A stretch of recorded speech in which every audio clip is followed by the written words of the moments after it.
Typical of Jaune to abandon us again, hey? Yang asked, tossing a pillow her way. Weiss caught it with a huff, rolling her eyes at the childness before putting it down on the edge of her bed. Yang could come collect it if she wanted it. I doubt that going for a walk counts as abandonment, Yang. He probably just wanted to escape your insufferable attitude. My attitude? Yang asked, sitting up. That's rich coming from the girl who practically glowed every time a compliment came her way. What's wrong, Weiss? Did Jaune's words send a little flutter through your heart? Weiss couldn't be blamed for the pillow that slammed into Yang's face. Anyone would have done it. Blake sighed. Please don't start another fight. I don't have Jaune here to calm you both down, so I'd rather you not bother. Meh, spoil sport. Yang said, but did refrain from retaliating. Why does he need a late night walk anyway? Don't tell me he's got another booty call. Yang! Blake hissed. Weiss didn't miss how the fondness's eyes flickered in her direction. She sighed. It's fine. I'm not upset. He isn't beholden to me and we're not together, even if we did go on a date.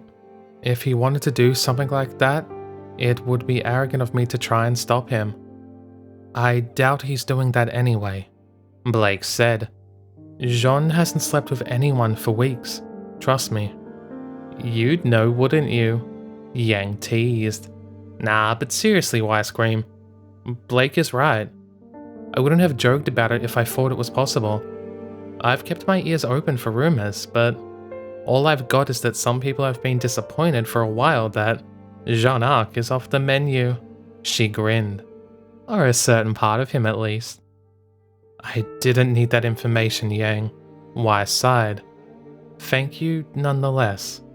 I suppose it's just me taking things personally. Can't say I blame you, girl. Yang stood up and moved over to her bed, sitting down next to Weiss. She didn't put an arm around her shoulder, but she let their arms touch. A little gesture of support. If I liked someone as much as you liked him, I'd be upset too. Still, he hasn't been with anyone for ages. I'm not even sure why he stopped, but he hasn't so much as looked at a piece of tail in weeks. It was since the dance, Blake said. He stopped after that. Weiss's breath stilled after he rejected her. She looked towards the door, but he obviously wasn't there. She wasn't sure if she believed her own mind. Had he really stopped sleeping around because of her? That's ridiculous. You're suggesting he's done all of that so to not hurt my feelings. It's possible, Blake said. I can't think of any other answer. Not unless he suddenly got bored of sex, Yang added. Like, instantly. He didn't even react to that fall girl, and she was practically throwing herself at him. If I were in his shoes, even I would have tapped that. If you were in his shoes, I'd poison myself, Weiss said automatically, earning a laugh. Either way, it doesn't prove anything. It just wouldn't make sense for him to go that far for me. He turned me down. It's not like that means he can't ever love someone else. Who would go that far? Jaune, Blake answered. Jaune, Yang agreed. Come on, Weiss. We both know he's not exactly the most reasonable of guys. You can't apply the normal rules to him.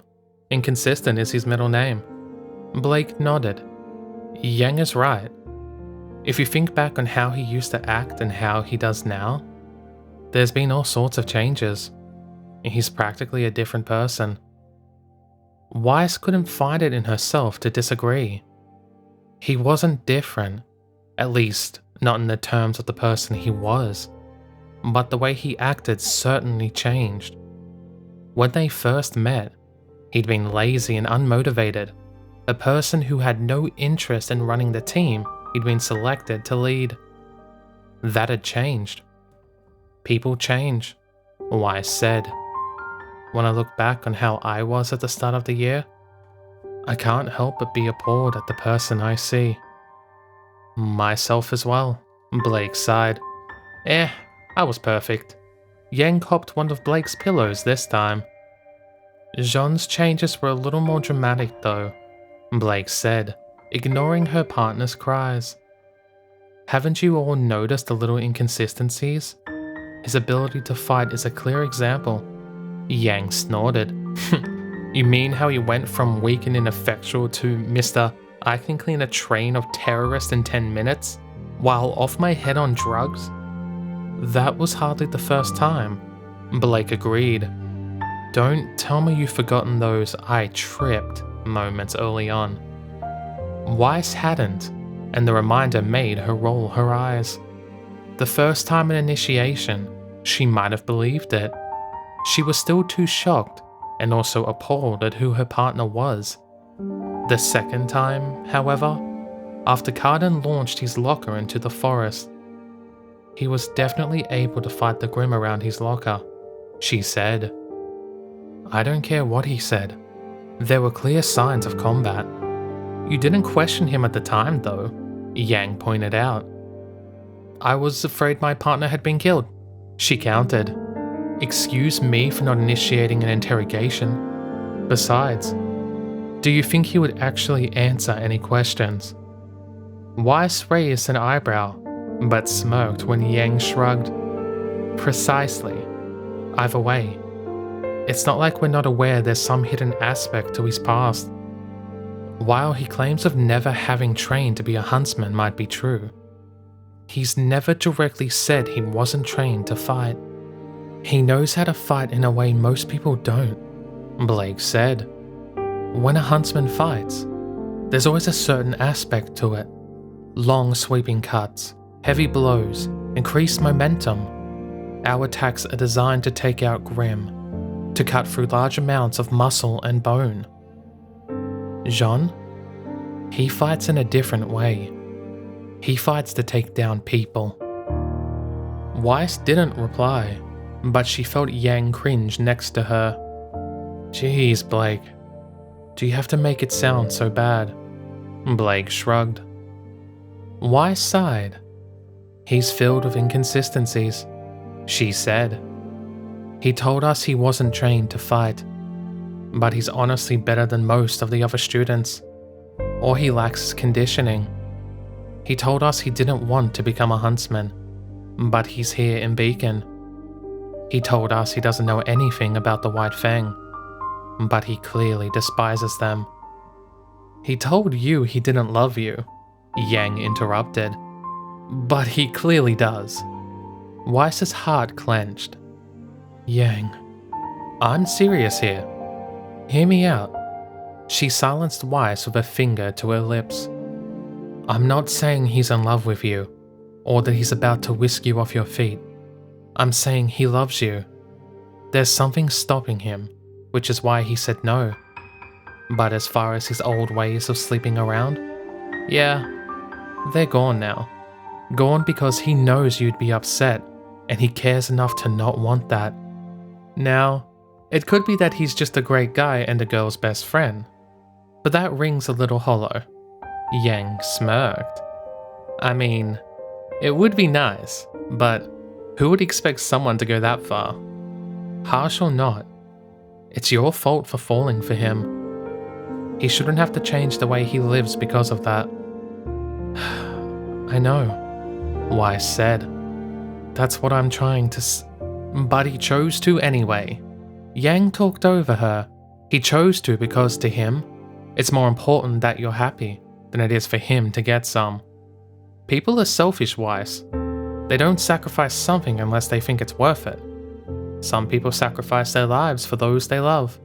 As for Jaune, he's willing to sacrifice the way he lives his life for you. She cocked her head to the side. I don't think that's any less meaningful. Do you? She wasn't sure. She couldn't find the right answer. Weiss bit her lip and looked away. Maybe, she whispered. I don't know. It doesn't matter either way. How did we even get here? We were talking about his inconsistency, Blake said. Well, That and how many women he used to sleep with. And how he never asked us. Yang realized, suddenly offended. No, Blake sighed. We weren't talking about that at all. Don't you think it's odd though? Yang, your ego is showing. Yeah, but was my body not... I mean, come on. I'm not trying to be arrogant here, but I'm not someone to be looked over. Weiss sighed and reached for the pillow Yang threw at her earlier. She stuffed it into the taller girl's face and turned to Blake. Ignoring this idiot for a moment, are you saying there's something deeper to all of this? There almost has to be. I think it's a bit much to claim all of this as a coincidence by now. The docs, his ability to fight, the way he refused to be part of the team, how that changed, his reluctance to properly fight in class. Blake shrugged. The nightmares, the oversleeping, the malnutrition. Zui is a service dog, Yang said, pulling the cushion away. She looked at the corgi, asleep on Jaune's bed. Uncle Crow got him for Dad because of his depression. But they also work for huntsmen who have seen some bad things they can't forget. PTSD? Weiss asked. You're suggesting Jaune has PTSD. I'm not suggesting it. I'm just raising the point. Weiss shook her head, and I'm not disputing it. Is that even possible though? I was under the impression it was something soldiers went through, those or huntsmen who have experienced terrible things. It's not that simple, Blake said. We had a few people in the White Fang who showed signs of it, and I personally met children who were orphaned who might have had it too. It's hard to diagnose. As for who gets it, you need to remember that it's a subjective thing. She shrugged. A soldier who lost his squad might get it, or might not. Someone who loses their home to debt and live on the streets might get it as well. While you can say the soldier's been through worse, it doesn't matter. It's all in the individual's mind. Yep, trauma is trauma. Yang agreed. Some people go through worse than others, but others still get it. I guess it's the same with stress. Dad always said it was ironic when Ruby or I talked about stress when we had our homework, like we even knew what the word meant. It was stressful to us though. I mean, looking back at it, it really wasn't, but we felt stressed at the time. Exactly. It's the nature of people to say someone's had it harder than you. But that doesn't change what the person who has it feels or experiences. Blake looked towards Weiss. All that's required is a situation the person feels is traumatic. The worst part is that what counts is that depends on the person. Someone who's lived an easy life can feel that losing their money is trauma. We can say it isn't, but it doesn't matter. They can still suffer. Weiss wasn't an idiot. She got the message. It was just that she didn't want to believe it. She'd never met someone with PTSD, but she knew about it in the same way most people did. From rumor or hearsay. It always sounded bad. But we've got no idea if anything happened to Jaune in the past, Weiss argued. We could be jumping to conclusions here. Well, we know he hates the White Fang, Yang pointed out. We know he hates them almost as much as you do, maybe even more. We also know you lost family members and friends to them. Do you think he'd be that angry if he lost anything else? No, she didn't. It would explain how he treated them too. Both the White Fang and their team. He fought with reckless abandon against the terrorists, with no concern for their lives. On the reverse, he treated the three of them like they were made of glass. Like they might shatter and break at any moment. Weiss's good spirits fell. They'd guessed at depression before, but this felt more accurate. They were similar in places, and one could probably come along with the other. But his night terrors seemed too aggressive. His behavior felt too self-destructive. At least it's over now, she said. I'm not sure it is. Weiss's heart fell. She turned to Blake, along with Yang. What do you mean? Yang asked. Her tone was ice cold. I don't think his history with the White Fang is as over as we think. Blake sighed and crossed her legs, sitting atop the sheets. You saw how he acted with them before. Don't forget what we discovered in Ozpin's office. He went out to investigate their warehouses. Yeah? Because you asked him. Then why go without me? Blake asked. They had no answer. It's easy to think he did all those things to protect one of us. She continued. The docs might have been to protect me, the train to protect himself, last night to protect Weiss. You're focusing on all these things and forgetting others though. What about Mountain Glen? What about it? Weiss asked. He was under the influence of drugs. Even if we assume his past made him more aggressive, it wasn't like he was there by choice. Actually, he was. He was there entirely by his own choice. Blake didn't wait for them to argue, instead pushed on. Don't you remember that he and I both were missing when you woke up? I followed him, but that was only because he left the camp in the middle of the night to try and find them. We never did figure out why. Why struggled to hide her shock? Blake was right. They'd forgotten in the drama. All the fear and worry for their teammate as he suffered from Torchwick's brutal treatment. She didn't think Yang's uncle had even remembered to ask him about it. There'd been too much going on. His actions were suspicious though. There was no denying that.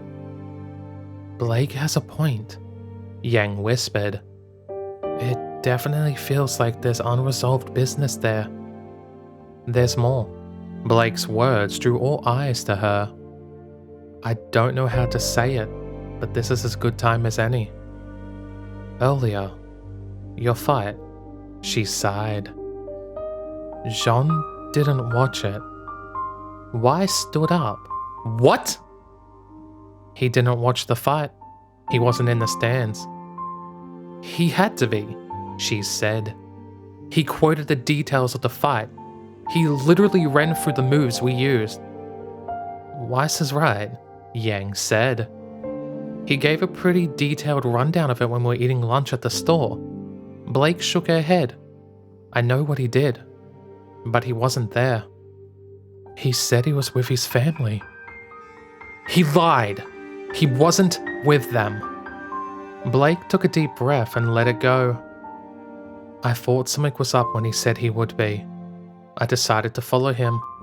I guess I could say I was worried the White Fang would do something, but that would be a lie. Something about it just felt wrong. And what did you find? Weiss asked. He didn't go and watch the fight with his family. He went that way initially, but that was only to throw me off. He changed directions and went into the stands, not into the spectator areas. She added when Yang opened her mouth. He went into the restricted areas. He went under the stands, inside them. Why? I don't know. You didn't follow him? Yang said. I couldn't. He went in, but then went into the men's changing room. If I'd followed, he would have seen me. And I heard people coming, so I couldn't wait outside. I couldn't risk being caught, so I had to leave. She waved a hand. I went back to Team Ruben. It was all I could do. Weiss sighed. Great. Just what she needed. More confusion. Couldn't her partner be easy to understand for once in his life? Why would he go in there? Yang asked. What reason would be there? Isn't it obvious? Blake, I wouldn't ask if it were. Stop beating around the bush and tell me. Where did we encounter the White Fang? Yang blinked. It didn't take her long to catch on. Crap. That's one way of putting it. We chased that White Fang member into that area, and we were ambushed by a few others. If Jaune really is still involved with them, and now has reason to believe they're hiding on the Colosseum, then he would go after them. Yang finished for her partner. The fact they attacked him and Weiss only makes it worse. Yang looked around and winced. He's probably on the warpath. What if he's in trouble? He isn't, Weiss said, interrupting the conversation. Weiss? This was hours ago, Yang. He's fine. Which means whatever happened, he wasn't hurt. Her head rose, however her eyes were hard. We just need to keep an eye on him moving forward. We can't let him go off on his own like this. Not when we know there's a chance the White Fang are active. Should we tell the teachers? They already know, Blake said. She shrugged. We left those ones tied up. Jaune and Weiss were attacked, and Osmond is in charge of Vale security. There's no way they don't know. Yang relaxed. True. I guess we just need to keep an eye on Jaune. That and make sure we're nearby if shit hits the fan. She looked at each of them. Whatever's going on, the White Fang are involved, and Jaune knows it. He isn't going to let them get away with it. Whatever his past is, his beef with them, it's going to force his hand. We'll stand beside him, Blake said. He won't let us. Then we do it anyway. If he won't tell us what he's doing or where he's going, we'll find the fight ourselves. Blake slammed a hand down on the bed. Jaune isn't a one-man army, even if he acts like it. We saw from Torchwick that he can be captured. He can be hurt. What if he's killed next time? Weiss's heart froze. This is dangerous, Yang. I know. Yang snapped back. We'll do what we can, I promise. We'll keep an eye on him. Now that the doubles are over, we can have 2 people with him at all times. Hell, we'll bring Sun in again too. He can watch Jaune in areas we can't. You're right, Blake deflated. I'm just worried. You don't know the White Fang like I do, Yang. They wouldn't spare a thought to killing him. Not after what we've done to the operations. Weiss agreed. She knew what the White Fang were capable of. She'd seen family, business partners and loved ones torn away, executed. Would she be made to watch as that happened to Jaune too? Could she do anything to stop it? Yang and Blake's plan was good, but Jaune would never stop on his quest. She could just tell. If they ever faced enemies beyond them, beyond him, then he would be killed. Her hands tightened the fists on her lap. The White Fang, it was always them. They took her family away, took her father away, changed him, and now they wanted to do the same to the man she loved. No, she wouldn't allow it. She'd been too young before, but she wasn't now. She was stronger, older, and able to make her own decisions. If Jaune wanted to risk his life to protect them, then he'd best be prepared for them to risk their lives in return. But what if there was a way she could do it on her own? What if there is a way to protect not only Jaune, but her team as well? Protect them all. Weiss moved away from Yang toward the door. Where are you going? Blake asked. Out, Weiss said, pausing at the door. There's something I need to do.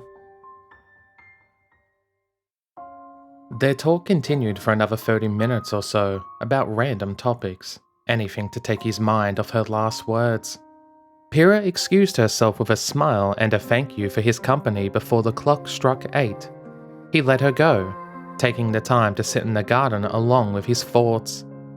His hands rested between his knees as he sat on a low wall. Pyrrha hadn't been afraid. She hadn't been upset. He was no master of human emotion, he knew that. But if there was one person he understood more than any other, then it was that girl. The woman who had been his partner more times than any other. She'd been the first woman he kissed, the first woman he dated, the first woman he made love to. In all the repeats and all the attempts, no one had been his partner, his rock, more than her. And he knew how her mind worked. The pain over the maiden, the fear and the uncertainty. It always ate away at her. Always. After so long living a life where no one looked at her as anything other than the face of a celebrity, she'd fallen in love with their team. Some might call it an obsession, but there were worse things to be obsessed with. Pyrrha never took the news of the maiden well. He'd become adept at seeing that, and at offering her whatever comfort he could. Jaune sighed. He liked to think he'd become good at it, to the point where he was normally able to cut off the tears before they ever happened. He knew what to say, what to do, what to look for. None of the signs were there. Possibilities swam through his mind, but none made sense. Had his absence from the team made her more biased about the possibility of losing herself? No, that was madness. Pyrrha loved Ruby. Maybe not in the same way she loved him, but as a close friend and almost a sister nonetheless. She also loved Ren and Nora, and wouldn't ever give them up. There was no way Pyrrha would have acted any different to losing Team RRNN than she did to losing Team Juniper. Had Ruby granted Pyrrha more confidence, or perhaps noticed and dealt with the problem already? Despite her age, Ruby could be frighteningly perceptive at times, and he doubted there was anyone who could remain miserable in her presence. Ruby wouldn't allow it. She was stubborn enough to not take no for an answer, and innocent enough that you just couldn't bring yourself to scream at her to leave you alone. It didn't feel right, however. Pyrrha would still have shown signs of sorrow, or even recollection. He'd taken to using terms and words that would have made her suspicious if she knew anything of the maiden. Or at least they could have caught her off guard, made her stumble. She hadn't. She'd been perfectly calm, if faintly bemused at his sudden concern for her. Jaune knew Pyrrha. He knew her inside and out. He knew she wasn't lying to him. It was just the consequences of what that meant were too difficult to accept. It couldn't be possible. It just couldn't. Time after time, it was her. It was always her. And with good reason. This was about the time it happened. Osmond couldn't afford to wait any longer. He must have chosen by now. He should have approached Pyrrha by now. Why was Pyrrha not reacting as she always had before? Why had Pyrrha not been selected as the recipient of the Four Maidens' powers? A pit opened up in Jaune's stomach. Weiss's feet felt heavy as she approached their destination. Her entire body did. It felt as though her stomach, her heart, every organ inside of her was tied to 10-ton weights. Her mouth was dry. Her mind buzzed with thoughts of fear. She wanted to step back and run, to hide away. But she couldn't. She was a huntress. She was a warrior. She was a fighter. The figure waited patiently for her, perhaps understanding her hesitation. That, or they simply knew that pushing her would be the wrong choice. Weiss struggled to meet their eyes. She couldn't breathe. She was afraid. The Weiss I know isn't some pampered princess in a perfect dress. She's strong and independent. She would be strong. She had to be strong. Taking a deep breath, Weiss stepped forward, her heels echoing across the floor. The room was silent but for her approach, and she took what strength she could in keeping it even and measured. "Miss Snee," General Ironwood greeted. He stood to the left of the desk. Miss Goodwitch on the other side. In the middle, the headmaster sat. "Thank you for coming, Miss Snee," Ironwood continued. "I know this can't be easy for you. You're not some quiet girl who won't speak her mind." "It wasn't," Weiss said, looking him in the eye. She allowed her gaze to shift to Miss Goodwitch too, the older woman being the one to look away. Finally, she looked to the headmaster. He was calm, but there was a hint of something behind those eyes. Pity, perhaps? Or was that sorrow? "It wasn't easy," she repeated. "I'm here, though." The headmaster spoke. "I take it that your presence here means you have come to a decision. Miss Schnee, is that correct? Weiss's hands curled into fist. Her heart beat faster, and she dreamed to imagine the sweat run down her brow. The fear was natural, she told herself. There was nothing wrong with it. She took a deep breath and thought of Jaune. The Weiss I know doesn't always look her best. This feels more natural. This feels like you, my partner. Her body relaxed. That was who she was. That was who she would always be. Weiss looked to the people before her and nodded. It is, she said. I've made my decision. And what? Osmond asked, hands steeled before his face. Is your decision? Weiss closed her eyes and took a deep breath. Jaune's face flashed in her mind. You're not afraid to face what comes. You're not afraid to do what you have to do. It would let her keep him safe.